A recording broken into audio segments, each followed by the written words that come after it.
Okay, students, are you able to see the screen? Yes, ma'am. Yes, ma'am. Okay, if you have any problem regarding our yesterday's topic, you can ask me.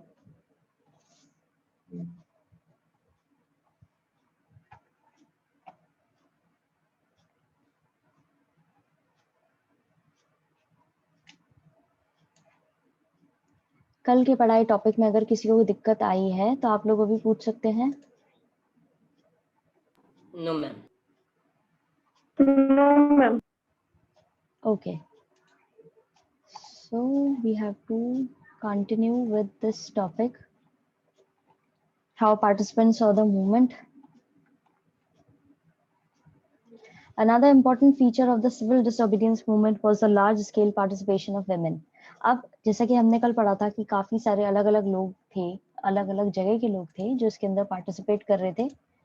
वैसे ही women जो है उनका क्या role था, क्या वो participate कर रही थी तो किस लेवल पे कर रही थी, क्या इनको क्या दिक्कतें आ रही थी या क्या किस तरीके की एक्टिविटीज में वो पार्टिसिपेट कर रही थी, वो सारी चीजें जो हैं अब आपको इस पैराग्राफ के अंदर पढ़ने को मिलेंगी कि विमेन ने क्या रोल जो है वो पोर्ट्रे किया है अपना, क्या उन्होंने निभाया है, किस तरीके से उन्होंने इस चीज को सिविल डिसोबीडियंस मूवमेंट जो चल रहा था समय में, उस समय देश के हित में किस तरीके से वो बाहर निकल के आई और उन्होंने भी एक तरीके से एक मोर्चा संभाला. ठीक है. Another important feature of the civil disobedience movement was the large-scale participation of women. During Gandhiji's assault march, thousands of women came out of their homes to listen to him. कई हजारों औरतें जो हैं गांधी जी को सुनने के लिए अपने घरों से बाहर निकली जब गांधी जी का सॉल्ट मार्च चल रहा था उस समय. They participated in the protest marches, manufactured salt and picketed foreign cloth and liquor shops. अब जैसा कि हमने देखा है कि अभी आपके सामने एक फोटोग्राफ है figure 9 women join nationalist processions. अब जैसे कि इसमें भी आपको काफी सारी लेडीज जो है देखने को मिल रही है कि वो भी उतना ही हिस्सा ले रही थी जितना जो है मेन ले रहे थे. ठीक है. देश के लिए जितना वो आगे बढ़ के एक्टिविटीज में पार्टिसिपेट कर रहे थे उसी तरीके से विमेन जो है वो भी पार्टिसिपेट कर रही थी. अब गांधी जी का जब सॉल्ट मार्च चल रहा था तो उस समय में कई सारी औरतें उनको सुनने के लिए अपने घरों से बाहर निकल के जाती थी और पहले के जमाने के अंदर ये बिल्कुल अनयूजुअल माना जाता था जब लेडीज जो है वो किसी को सुनने के लिए बाहर घर से निकले. उस समय में ये उस तरह का कल्चर नहीं था और उनको इतनी आजादी नहीं थी कि वो अपने हक में अपनी मर्जी से कोई डिसीजन लेकर के कुछ कर पाए. उनको हर चीज के लिए डिपेंड होना पड़ता था अपने घर के जो मेल डोमिनेटेड जो लोग हैं उनसे मतलब उनसे वो लोग इजाजत लेते थे और उसके बाद ही वो घर से बाहर निकलते थे, भले वो किसी काम के लिए ही क्यों ना हो या उनको अपने किसी इंपॉर्टेंट काम के लिए बाहर जाना हो या अपनी फैमिली से मिलने जाना हो, कोई भी चीज उसके लिए उनको पहले इजाजत लेनी पड़ती थी अपने घर के मेल्स जो थे उनसे, जो हेड मेल हुआ करता था उससे, वो भले ही पिताजी हो या हस्बैंड हो, कोई भी हो. तो अपने आप में ये बहुत अनयूजुअल चीज थी कि गांधी जी को सुनने के लिए सॉल्ट मार्च में जब हमने पढ़ा था पहले क्लासेस के अंदर कि जब वो सॉल्ट मार्च कर रहे थे तो जहां भी वो हॉल्ट लेते थे, जहां भी वो रुकते थे, वहां पर कई हजारों लोग उनको सुनने पहुंचते थे. तो उसमें औरतें भी थी जो उनको सुनने के लिए पहुंचती थी. अब विमेन जो थी उन्होंने पार्टिसिपेट किया है इस तरह के प्रोटेस्ट मार्च जो हुए हैं उसके अंदर. कई सारे प्रोटेस्ट मार्चेस हुए थे उस समय में विरोध करने वाली जो चीजें थी, सभाएं थी, उसके अंदर उन्होंने मैन्युफैक्चर्ड सॉल्ट यानी कि उन्होंने भी नमक बनाया है पानी उबाल करके and picketed foreign cloth and liquor shops. और वही जो बॉयकॉट करना है, डिसकार्ड करना है फॉरेन क्लोथ या लिकर शॉप्स का या उनको रोकना है खोलने से, उसका भी उस चीज में भी इन्होंने पार्टिसिपेट किया है. अब यू कैन इमेजिन कि उस समय में लिकर शॉप्स को लेकर के जिस तरीके से विमेन ने अपना रोल प्ले करा है वो भी उस जमाने के अंदर वो बहुत बड़ी चीज थी. तो अगर आपके पास क्वेश्चन आता है कि विमेन ने किस तरीके से एक्टिविटीज के अंदर पार्टिसिपेट किया, then you have to mention all these points that they participated in the protest marches, manufactured salt, picketed foreign cloth and liquor shops. तो ये सारी चीजें and many went to jail. और कई सारी औरतें जो है वो जेल भी गई थी. अब जब वहां पर अरेस्ट करने के लिए ब्रिटिशर्स ने अपनी नीति अपनी चेंज करी थी और उन्होंने अरेस्ट करना शुरू करा था जितने भी ये सत्याग्रही थे. अब क्योंकि ये इनके साथ में पार्टिसिपेट करी थी तो ये भी उसी कैटेगरी में आई थी सत्याग्रही वाली, तो इनको भी अरेस्ट किया गया था, जेल में डाला गया था. अब कुछ अर्बन एरियाज की जो विमेन थी उन्होंने अलग तरीके से पार्टिसिपेट किया, जो हाई कास्ट फैमिलीज को बिलोंग करती थी। रूरल क्लास की जो थी, वो जो रिच पीजेंट हाउस होल्ड से आती थी, उन्होंने अलग तरीके से पार्टिसिपेट किया। तो ये सारी ही तरह की जो लेडीज थी, भले वो रूरल एरिया से हो या सिटी एरिया से हो, अर्बन एरिया से हो, उन सब ने ही इस चीज के अंदर पूरी तरह से पार्टिसिपेट किया और अपने अपने आप को रोका नहीं। और लोगों के साथ में जो बाकी लोग जा रहे थे उनके साथ में उन्होंने अच्छे तरीके से अपना पूरा अपने एफर्ट्स लगा करके पार्टिसिपेट किया, जिससे हमारे देश को स्वराज मिल सके, आजादी मिल सके। In urban areas, these women were from high caste families. In rural areas, they came from rich peasant households. अब अर्बन एरिया से हाई कास्ट फैमिली से आ रही थी ये लेडीज, और रूरल एरियाज जो थे उसमें रिच पीजेंट हाउस होल्ड से आ रही थी। तो बेसिकली ये चीज यहाँ पे बताई गई है। अब moved by Gandhi ji call, they begin to see service to the nation as a sacred duty of women. अब गांधी जी के जो भाषण हुआ करते थे उस समय में, या जो वो स्पीच दिया करते थे, या वो बताया करते थे कि किस तरीके से स्वराज असल में क्या है, इसका असल मायने क्या है, उस चीज से काफी लोग इन्फ्लुएंस होते थे। उसी तरीके से ये जो विमेन थी ये भी काफी इन्फ्लुएंस हुई थी।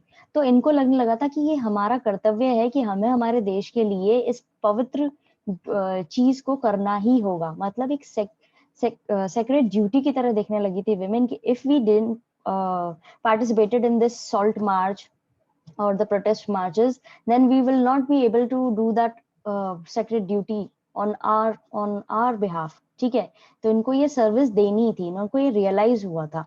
Yet this increased public role did not necessarily mean any radical change in the way the position of the women was visualized.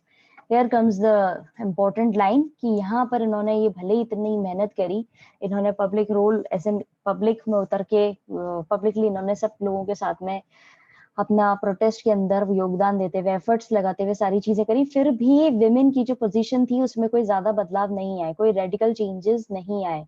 जिस तरीके से उनको पहले देखा जाता था अभी भी उसी तरीके से देखा जा रहा था। ये नहीं देखा जा रहा था कि हाँ ये हमारी बराबर आकर के हमारे साथ में प्रोटेस्ट कर रही हैं, जेल के अंदर भी जा रही हैं, सब कुछ कर रही हैं, बट फिर भी उनकी जो पोजीशन थी उसमें इतना ज्यादा इम्प्रूवमेंट नहीं आया था।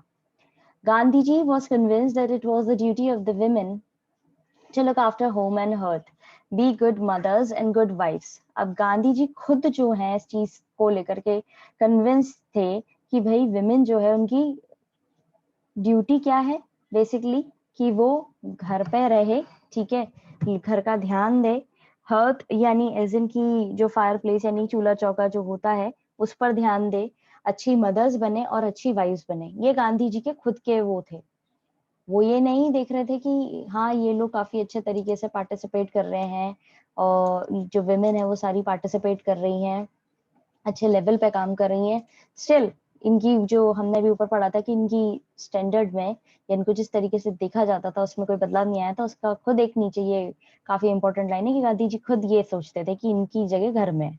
After for a long time, the Congress was reluctant to allow women to hold any position of authority within the organization।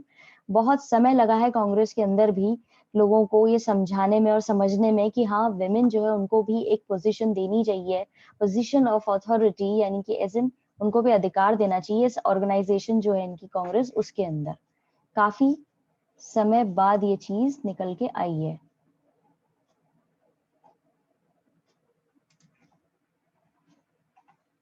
It was कीन only on their symbolic presence. ये सारी चीजें जो है उनकी प्रेजेंस पे ही बेस्ड थी कि वो किस तरीके से अपने आप को पोर्ट्रे कर रही हैं, किस तरीके से अपने आप को प्रूव कर रही हैं। बार बार इसी चीज में अपने आप को प्रूव करना पड़ा है। आज भी कई ऐसी जगह हैं, अपार्ट फ्रॉम दिस हिस्ट्री, आज भी कई ऐसी जगह हैं प्रेजेंट सिचुएशन जहां पे उनको अपने आप को बार बार प्रूव करना पड़ता है कि हाँ they exist, there presence matters and they can do better than main. कई कुछ ऐसी चीजें हैं जहां उनको ये चीज अभी भी प्रूव करनी पड़ती है।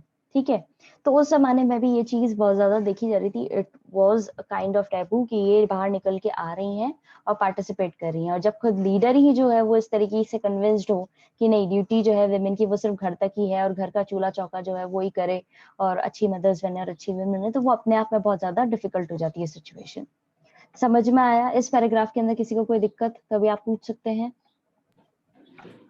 No, ma'am. No, ma'am. No, ma'am. Okay. So, figure 9, women join nationalist processions. During the national movement, many women, for the first time in their lives, moved out of their homes onto a public arena. Amongst the marchers, you can see many old women and mothers with children in their arms. अगर आप ध्यान से देखेंगे तो आपको कुछ women दिखेंगी जो basically अपने बच्चों के साथ में आई हैं। इस मार्च पास्ट के अंदर बच्चे भी हैं, यानी कि ये जो मेल्स चल रहे हैं उनके साथ में women जो है अपने बच्चों को लेकर के आई हैं इस प्रोसेशन के अंदर, ये नेशनलिस्ट प्रोसेशंस जो चल रहे थे उसके अंदर। So moving on, the limits of civil disobedience, अब इसकी भी कुछ लिमिट्स थी। सारे सोशल ग्रुप्स जो थे वो इस अलग जो कॉन्सेप्ट आया था स्वराज का उससे मूव्ड हुए थे, यानी एज इन की वो भी इससे प्रेरित हुए थे, इन्फ्लुएंस हुए थे।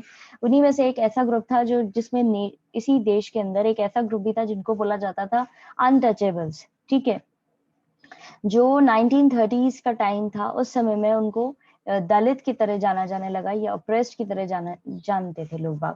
पहले उनको एज इन बोला जाता था कि ये तो अनटचेबल से अछूते हैं। अब काफी समय तक कांग्रेस जो है इन दलित लोगों को इग्नोर करती भी आई है। ठीक है, क्योंकि उनको लगता था कि अगर हम इनको सपोर्ट करेंगे तो जो हमारे सनातनीज हैं या कंजर्वेटिव हाई कास्ट सोसाइटी के हिंदू हैं वो ऑफेंड हो जाएंगे। कांग्रेस के जितने लोग थे उनको ये डर लग रहा था कि हम इनको इसलिए सपोर्ट नहीं कर सकते क्योंकि दूसरे जो लोग हैं वो ऑफेंड हो जाएंगे। लेकिन महात्मा गांधी जो थे उन्होंने डिक्लेयर किया था स्वराज इस बेसिस पे कि सारे ही 100 इयर्स हमें इस तरह से लोगों ने दबाया है और अगर अब हमें स्वराज चाहिए तो हमें ये अनटचेबिलिटी वाली जो चीज है, छूत अछूत वाली जो चीज है उसको एलिमिनेट करना पड़ेगा, उसको पूरी तरीके से हटाना पड़ेगा। उन्होंने अनटचेबल्स को हरिजन कहना शुरू करा, यानी कि चिल्ड्रन ऑफ गॉड, यानी कि भगवान के जो बच्चे होते हैं हरिजन उनको बोला जाता है। तो उस तरीके से उन्होंने दलित लोगों को या जो ये अनटचेबल्स थे उनको इस तरीके से अपने हिसाब से एक टर्म दी और फिर सत्याग्रह ऑर्गेनाइज कराया और उनकी भी एंट्री जो है उसको प्रॉपर सिक्योर कराया कि हाँ आप टेम्पल्स में आ जा सकते हैं, आपको public wells, tanks, road, schools जो है उसमें आपको एक्सेस मिलेगा कि आप उन तक उन चीजों को जाकर के यूज कर सकें जो पहले इनको अलाउ नहीं था। Not all social groups were moved by the abstract concept of Swaraj. सारे ही जो ये सोशल ग्रुप्स थे ये मूव्ड थे, यानी एज इन की ये इन्फ्लुएंस थे, ये जो डिफरेंट कॉन्सेप्ट आया था स्वराज का। One such group was the nation's untouchables, who from around the 1930s had begun to call themselves Dalit or oppressed. इसी तरह का एक ग्रुप था अनटचेबल्स नेशन के अंदर, देश के अंदर, जो अपने आप को 1930 से अपने आप को कहने लगे थे दलित या ऑप्रेस्ड, जिनको बहुत समय से दबाया जा रहा है। For long, the Congress had ignored the Dalits for fear of offending the Sanatanis, the conservative high caste Hindus. और काफी लंबे समय तक कांग्रेस इन दलित्स को इग्नोर करती हुई आई क्योंकि उनको डर था कि उनके जो हाई कास्ट हिंदूज हैं वो कंजर्वेटिव हाई कास्ट हिंदूज हैं वो ऑफेंड हो जाएंगे अगर हमने इनको वो किया, क्योंकि ये प्रथा काफी समय से चली हुई आ रही थी इसीलिए। But Mahatma Gandhi declared the Swaraj would not come for 100 years if the untouchability was not eliminated.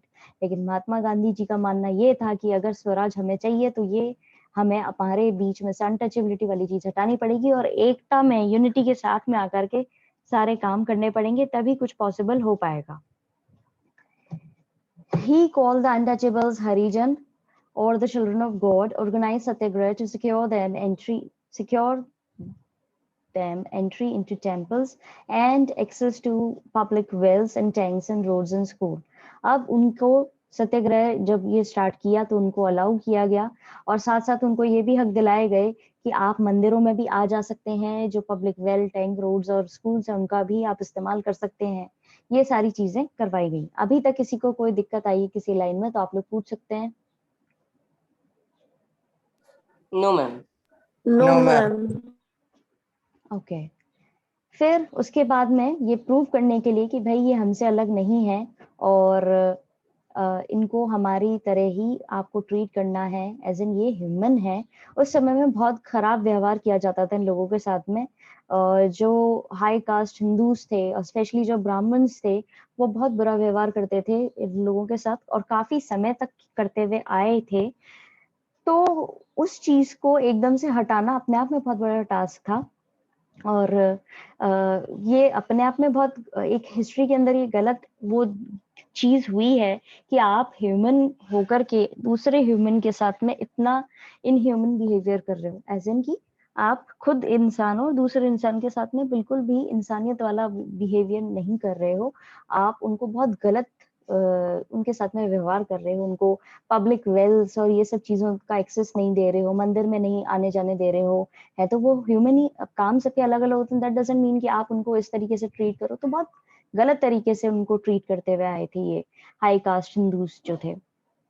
तो यही चीज इन्होंने अबॉलिश करने के लिए गांधी जी ने खुद से टॉयलेट साफ करना शुरू करा। जो काम होता है स्वीपर्स का वो उन्होंने करना शुरू करा, और अपर कास्ट के लोगों को समझाना शुरू करा कि किस तरह से आपको अपना हृदय परिवर्तन करना पड़ेगा। और ये अनटचेबिलिटी वाली चीज जो आप करते आए हैं ये अपने आप में एक सिन है, यानी कि अपने आप में एक पाप है। He himself cleaned toilets to dignify the work of the Bhangi, the sweeper, and the persuaded upper caste to change their heart and give up the sin of untouchability. कि आप छूत अछूत वाली जो चीज है उसको गिव अप करो, हटाओ इसको, ये अपने आप में पाप है और ये एक सिंपल काम है जो दूसरा व्यक्ति कर रहा है। दैट डजंट मीन कि वो अनटचेबल हो जाएगा। But many Dalit leaders were keen on a different political solution to the problems of the community. अब कई सारे दलित लीडर्स भी हो गए थे उस समय में, तो वो लोग अलग चीज पे फोकस कर रहे थे। They were focusing on different things, और पॉलिटिकल सिचुएशन जो थी उस पर अलग से फोकस कर रहे थे। उनकी जो प्रॉब्लम्स थी कम्युनिटी को लेकर के वो उस चीज पे फोकस कर रहे थे। अब वो क्या था? They began organizing themselves, demanding reserved seats in educational institutions and a separate electorate that would choose Dalit members for legislative councils. अब वो जो चीज पर ध्यान दे रहे थे दलित लीडर्स, वो ये था कि खुद से वो इकट्ठे हो रहे थे सारे, ऑर्गेनाइज कर रहे थे अपने आप को, फिर उनको डिमांड कर रहे थे कि हमें कुछ सीटें रिजर्व्ड चाहिए, हमें रिजर्वेशन चाहिए, भले वो एजुकेशनल इंस्टीट्यूशन हो और या कोई गवर्नमेंट ऑफिस हो, ठीक है। और उसके साथ साथ हमें सेपरेट इलेक्टोरेट चाहिए, यानी कि हमारी कास्ट के लोगों के लिए आप अलग से इलेक्शन करवाएंगे, सिर्फ जिसमें दलित मेंबर्स जो है उनको ही चूज किया जाएगा लेजिस्लेटिव काउंसिल में। इसके बारे में आपको आगे जाके पता पड़ेगा कि इनको रिजर्वेशन दिया भी गया 10 साल के लिए। इनको जब हमारा देश आजाद हो गया था तो इनको 10 साल के लिए इनका इम्प्रूवमेंट करने के लिए इनको रिजर्वेशन दिया गया था, और जो कि आगे अमेंड होते होते 2020 तक लागू है, और आने वाले कितने समय तक चलेगा किसी को पता नहीं है। Political empowerment they believed would resolve the problems of their social disabilities। और इन लोगों का जो दलित लीडर्स थे उनका मानना ये था कि अगर हमें राजनीतिक एम्पावरमेंट मिलेगा, हमें राजनीति के अंदर रोल मिलेगा करने के लिए, प्रॉपर हमें ड्यूटीज मिलेंगी करने के लिए, या हमें रिप्रेजेंटेशन मिलेगा, तो उनको विश्वास था कि हमारी जो समाज की डिसेबिलिटीज है, हमें जो हमारे प्रॉब्लम्स हम फेस कर रहे हैं वो धीरे धीरे सॉल्व हो जाएंगी। Dalit participation in the civil disobedience movement was therefore limited, particularly in the Maharashtra and Nagpur region, where their organization was quite strong। अब इनका जो पार्टिसिपेशन था सिविल डिसोबीडियंस मूवमेंट के अंदर वो बेसिकली दो जो जगह हैं वहां पर था, महाराष्ट्र और नागपुर, क्योंकि वहीं पे इनकी ऑर्गेनाइजेशन काफी स्ट्रांग थी और उधर तक ही ये लिमिटेड था। समझ में आया? इस पैराग्राफ के अंदर किसी को कोई दिक्कत तो आप लोग अभी पूछ सकते हैं। No ma'am. Okay. Then Dr. B.R. Ambedkar, who organized the Dalits into the Depressed Classes Association in 1930, clashed with Mahatma Gandhi at the second round table conference by demanding separate electorates for Dalit। अब इनके जो leader थे दलित organisation के, उनमें सबसे एक नाम famous रहा है काफी समय से, डॉक्टर बी आर अम्बेडकर। इन्होंने ऑर्गेनाइज करी, दलित लोगों को इकट्ठा करा और डिप्रेस्ड क्लास एसोसिएशन बनाई 1930 के अंदर, और इनकी बहस हुई महात्मा गांधी से, इनके मतभेद हुए महात्मा गांधी से। सेकेंड राउंड टेबल कॉन्फ्रेंस जो हो रही थी उस पर उन्होंने डिमांड करी कि हमें तो भाई दलित लोगों के लिए सेपरेट इलेक्टोरेट चाहिए। When the British government conceded Ambedkar's demand, Gandhiji's began a fast unto death। जब ब्रिटिश गवर्नमेंट जो है उन्होंने इस चीज को, अम्बेडकर की डिमांड को ध्यान में रख करके चीजें करनी शुरू करी, तो गांधी जी जो है वो भूख हड़ताल पे बैठ गए। He believed that separate electorates for Dalits would slow down the process of their integration into society. और गांधी जी इस भूख हड़ताल पर इसलिए बैठे थे क्योंकि उनको लगता था कि अगर आप सेपरेट इलेक्टोरेट की डिमांड कर रहे हो दलित लोगों के लिए, तो ये हमारे देश और हमारे समाज के अंदर जो इंटीग्रेशन होना है या यूनिटी जो होनी है, जो सबको साथ में लेकर के आना है, वो चीज के लिए एक नेगेटिव पॉइंट है और उससे और टुकड़े हो जाएंगे। जो यूनिटी हम इकट्ठा करने की कोशिश कर रहे हैं, बनाने की कोशिश कर रहे हैं, बिल्डअप करने की कोशिश कर रहे हैं, वो नहीं हो पाएगा।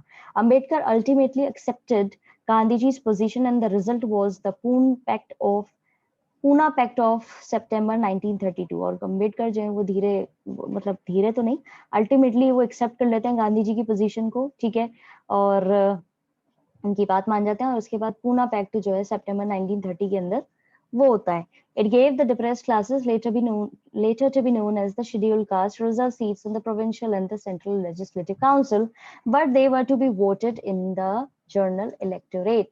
अब ये एक्सेप्ट तो कर लेते हैं इस चीज को, गांधी जी की बात से वो अग्री भी कर लेते हैं। और फिर पूना पैक्ट के अंदर होता ये है क्या कि यहाँ पे डिप्रेस्ड क्लास जितनी भी हैं उनको शेड्यूल कास्ट के नाम से आज हम जानते हैं, उनको रिजर्व सीट्स मिलती हैं प्रोविंशियल और सेंट्रल लेजिस्लेटिव काउंसिल के अंदर। उनको सीट्स तो मिलती हैं, रिजर्वेशन उनको दिया जाता है, लेकिन उनको वोटिंग जो है वो जनरल इलेक्टोरेट के अंदर ही करनी है, वो चीज यहाँ पर रखते हैं। Dalit movement however continue to apprehensive of the Congress led national movement. और उसके बाद में दलित जो मूवमेंट स्टार्ट होता है वो धीरे धीरे कांग्रेस के जो नेशनल मूवमेंट है उनके साथ में जुड़ता है और कंटिन्यू चलता है।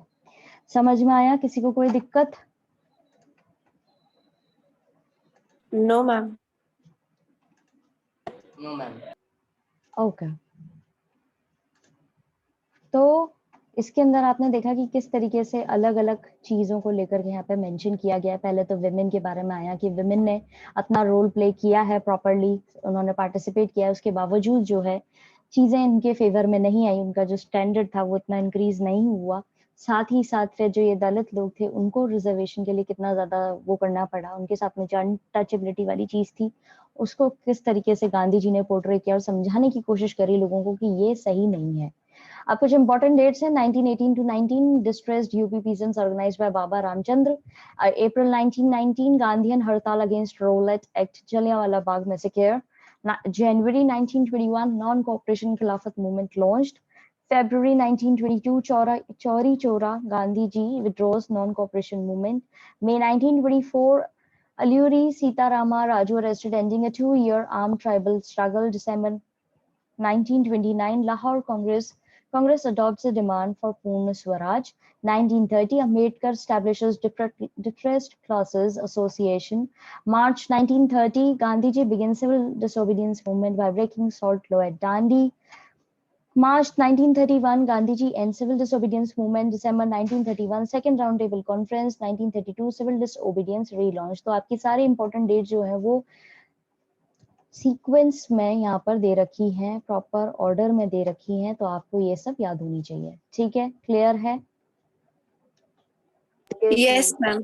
Okay so that's it for today. आज हम इतना ही करेंगे। We are running out of time. Have a nice day ahead students. God bless you all and please conjure up your problems related to this chapter. We'll discuss all of your problems in tomorrow's class. Thank you ma'am. Welcome.